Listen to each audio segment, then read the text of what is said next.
Akhirnya gue dapet kabar dari Kennel Boy yang kerja di Animal Defender, tapi terus dipukulin sama Doni dan segala macam, dan gak tahan lihat apapun di sana.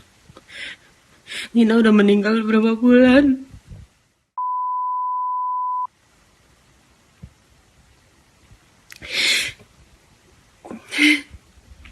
Fine. Lo kan shock. Hari ini meeting gede, berapa bekas staff lo, berapa tamu, bahkan tetangga, bahkan yang punya kontrak lo udah kumpul di satu tempat dengan bukti penyiksaan manusia dan hewan yang sudah lo lakukan. Gue ketemu lo di pengadilan lo. Gue maafin lo. Semoga gak ada yang melakukan ini ke lo. I'm sorry, Nina.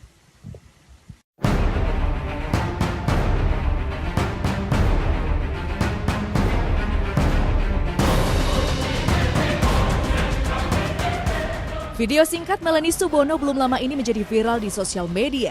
Wajahnya memerah, nada suaranya pun dipenuhi nada amarah ketika mengungkapkan kekecewaannya terhadap sosok pria bernama Doni.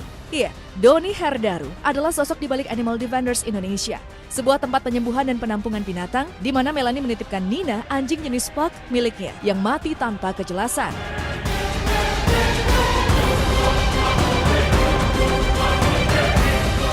Menurutku cukup untuk jalan pengadilan, tidak kurang dari 30 orang, dan itu random, mulai dari keluarganya sendiri, mantan staff yang digebukin. Wah gila lo, bekas ceweknya diseret-seret di jalan, ternyata orang yang punya bukti foto dan video segala macam, shelter gimana anjing diperlakukan, dihukum dan apa segala macam. Dokter yang berhubungan sama dia juga sudah ada di tangan gue. Jadi mulai sekarang gue akan diam, biarin bukti yang akan berbicara beberapa bulan ke depan. Tapi Don, kalau lo keterlaluan sama gue, ngatain gue atau ngeleset terlalu jauh di sosmed, fine. Gue mungkin akan buka bukti salah satu, nggak tahu yang mana, yang enteng-enteng aja kayak dog food yang lo jual mungkin, atau donasi lo yang ilegal. We'll see, kita bukti sudah ada semua di tangan. I love you all, salam dari Nina. Biar keadilan bangun. Cerita pilu ini bermula saat 3 bulan lalu Melanie menitipkan anjingnya, Rancid, dan Nina kepada Doni untuk dirawat sementara. Lantaran kesibukan dan berbagai hal yang mengharuskan Melanie pindah rumah dan tak sempat merawat peliharaannya itu. Namun sejak itu pula Melanie tak pernah mendengar kabar tentang kondisi Nina. Melanie mengungkap Doni selalu menghindar saat ditanya soal keberadaan dan kondisi Nina. Hingga ia begitu syok saat mengetahui Nina tiba-tiba mati tanpa sepengetahuannya. Amarahnya pun semakin memuncak karena ia menganggap Doni hanya mempermainkannya dengan memberikan alasan-alasan tak masuk akal. Seolah ingin cuci tangan dari kejahatan yang terlanjur diungkapkan Melanie di akun Instagramnya.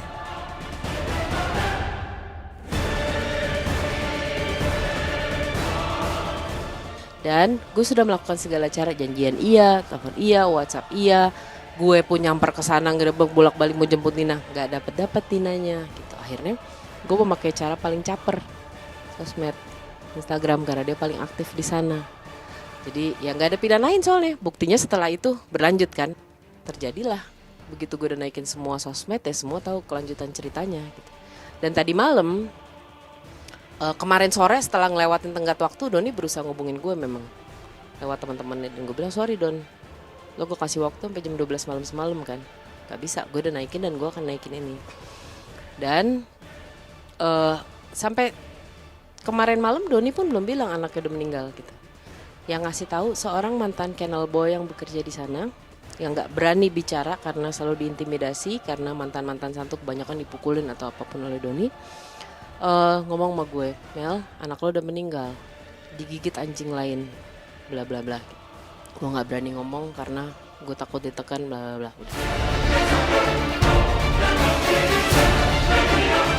Sukses menjadi viral, Doni pun kelimpungan dengan semua tuduhan yang diarahkan Melanie kepadanya. Ia lantas angkat bicara dan mengklarifikasi kesalahpahaman tersebut melalui sebuah surat tertulis yang diunggahnya di akun Instagram pribadinya @doniherdaru. Mulai dari misteri kematian Nina, serta anjing Melanie lainnya Rancid yang rupanya juga sedang sakit. Segala tuduhan Melanie atas dirinya dibantah mentah-mentah oleh Doni. Bahkan ia menantang Melanie untuk mengungkap bukti-bukti yang dimiliki Melanie. Di bagian akhir postingan 1 hari lalu itu, Doni merekam sebuah kondisi di kediamannya. Satu persatu pekerja dan anjing-anjing yang dirawat diperlihatkan.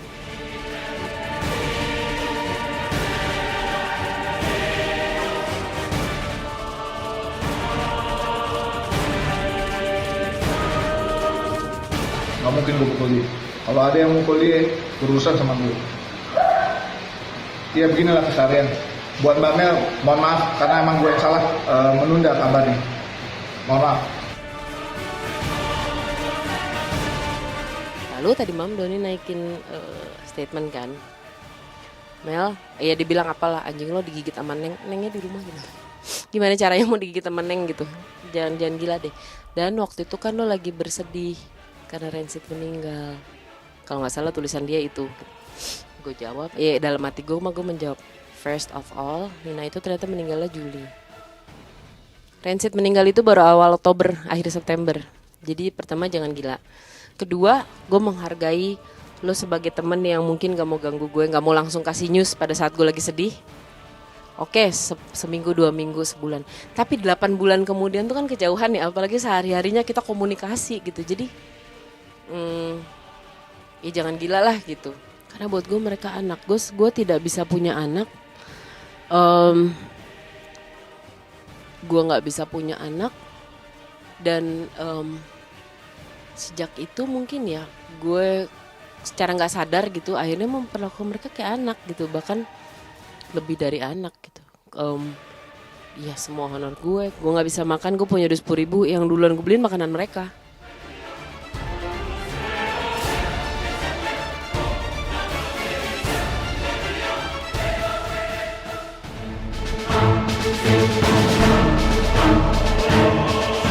Tak ingin main-main, Melanie pun bertekad untuk menjebloskan Doni ke balik jeruji besi atas tindakannya yang keji di mata Melanie. Pada saat gue berkata membuka fakta, gue bilang gue berani ngomong itu karena gue sudah melihat bukti. Dan kalian beruntung tidak perlu melihat bukti-bukti yang gue lihat tadi.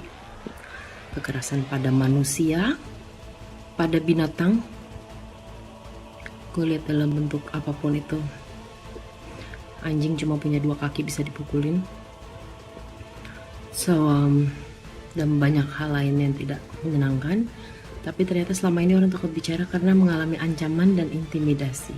Itu detail ancaman dan intimidasi dan apa pernah dilakukan juga nanti akan dibuka. Anyway, kalau orang bertanya kasus ini akan dikemanakan, saya jalani menurut hukum. Kita akan BAP dalam beberapa hari ke depan.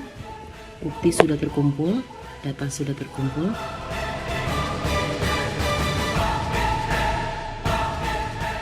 Gue serius. Dan ini akan gue selesaikan. Jalur hukum menang atau kalah atau apapun. Gue kalah di hukum, gue akan bikin lo gak akan bisa running shelter lagi gimana pun caranya. Dia tahu itu gitu. Dia tahu itu. Dengan gue berani bicara, semua banyak orang mempertanyakan anjingnya. Kebukalah cerita mantan pegawai, mantan kennel boy, mantan kepala staf di sana dan ini dan itu. Termasuk ada beberapa orang datang yang lihat gue dari Twitter gitu. Dia datang tuh ke pertemuan kemarin. Ya mbak, saya dulu 3 tahun lalu apa berapa gitu. Kayak gitu saya nitip, begitu saya nanya Mas Doni, saya ditelepon udah dibangsat-bangsatin gitu. Bangsat lo gini-gini, lo berani bersaksi? Berani. Jadi kita lagi ngumpulin aja terus. Ngumpulin semua orang. Karena banyak yang ketakutan, kita juga coba cari pelindungan saksi. Tapi bukti di tangan udah banyak yang tidak akan gue buka karena proses hukum udah jalan. Tapi gue sendiri akan melaporkan dia tidak bertanggung jawab dan dia menutupi bukti dan apa segala macam itu ke kepolisian paling lambat Senin lah harusnya. Pengaduan bukti-buktinya sudah cukup. Beberapa orang di cover gitu ya untuk jadi saksi gitu. Ya akan dijalani hukum dan bukan gue doang kok yang akan bikin BAP, banyak. Yang kemarin kita ketemu bareng aja ada belasan kasusnya. Dengan itu yang buktinya udah siap, buktinya lengkap dan siap jalan ya. Target akhir gue adalah orang seperti ini tidak boleh bertanggung jawab apalagi running shelter. Tidak bisa, lo tidak punya peri kemanusiaan dan peri kebinatangan sama sekali.